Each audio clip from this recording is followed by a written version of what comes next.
Okay. This is a continuation of our first video where we inserted the IMT.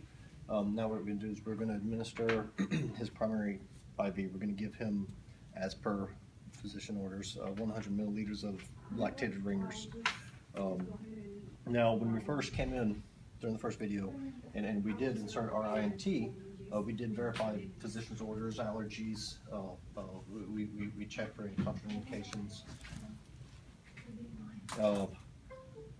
We wanted to make sure that when we chose our non-dominant arm the first time. So at this point, what we're going to do is we would take our Minibag. This is 100 milliliters of lactated ringers is what this is going to be. And we would stab it, but we already stabbed it because we've been practicing and whatnot. But we would stab it. We know this is a 10 drop per milliliter orifice. And so I'm going to hang this over there. We went ahead because we're on our game. We labeled and we affixed our label with pertinent information. Okay, I'm gonna stick that guy there just for a second. All right, I'm gonna go ahead and put on the gloves. Get ready here. Okay, now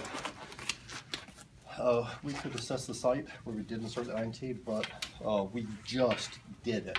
It's not like we came back later on and did it. So I'm going to open my alligator and we're going to flush the tubing, and we'll flush a little bit into the trash can, and we're going to close that up. I'm going to hang it here just for a second. I'm going to take my alcohol wipe. And uncap my syringe clip. Alright, I'm going to grab my INT, I'm going to clean it off. I'm going to attach my syringe. And release my clamp. I'm going to aspirate just a tad. You're good. You're in the vein. I'm going to use a push stop method, just 3 milliliters. Okay, very good. We're going to clamp INT back. I'm going to disconnect my syringe. Grab my tubing. I will uncap it again. Clip, clip. There we go. Insert. Now, this orifice I mentioned was a 10 drop per milliliter orifice, and it's 100 milliliters, and we want it to run over the period of an hour. And that ends up being 1.6, an infinity of sixes. 100 milliliters divided by 60 minutes is going to be the 1.666 for hour and ever. 10 drops times that, so we're going to end up with 16.6. So we're going to round it to 17 drops per minute will give us the 100 milliliters per hour, and at 17 drops per minute we're roughly a drop every 4 seconds. So I'm going to ballpark time in. I'm going to adjust my clip until I get a drop about every 4 seconds.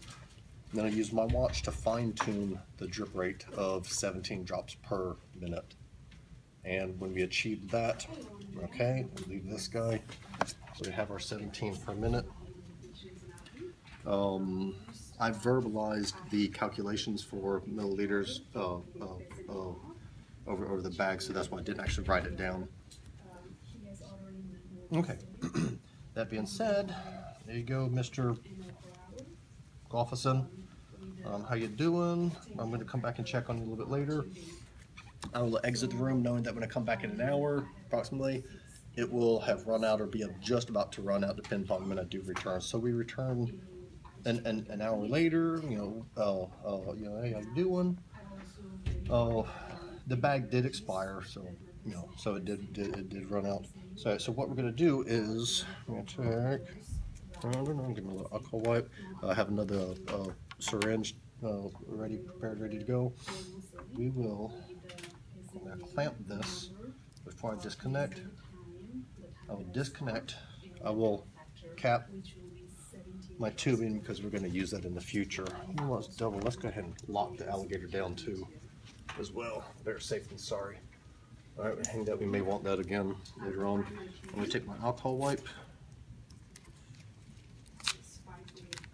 I think I'm going to get my alcohol. I'm going to take my alcohol wipe. Take my syringe and cap my syringe. Clip. Clean, clean, clean, clean, clean, clean. Okay. I'm going to fix. We're going to unclamp my INT. Okay. I will aspirate. I have an issue aspirating since we just disconnected, but we'll aspirate. Okay, you see blood. I'm going to boop, boop, boop, boop, boop, boop, boop. I'm going to go and flush it 3 milliliters. I'm going to lock it. I'm going to disconnect. Now, if the doctor orders, the physician orders, called for as following as SHASH protocol. If he wanted heparin, we would flush with heparin. This particular physician did not, so we will not. That being said, we're going to check the site just to ensure that we really did infuse into the vein and we didn't go into the tissue, the interstitial space. And it's not cool to the touch. It's not red to the touch. So he's doing fine, and he's got no issues. He just kind of wants me to go away with what he wants. So that being said and done, I mean that. I will make my exit, and we will document. We'll document the 100 milliliters in this arm, the time, the route. There's no frequency. It was one time. Patient tolerated well. And I believe that's all of the documentation. But boom.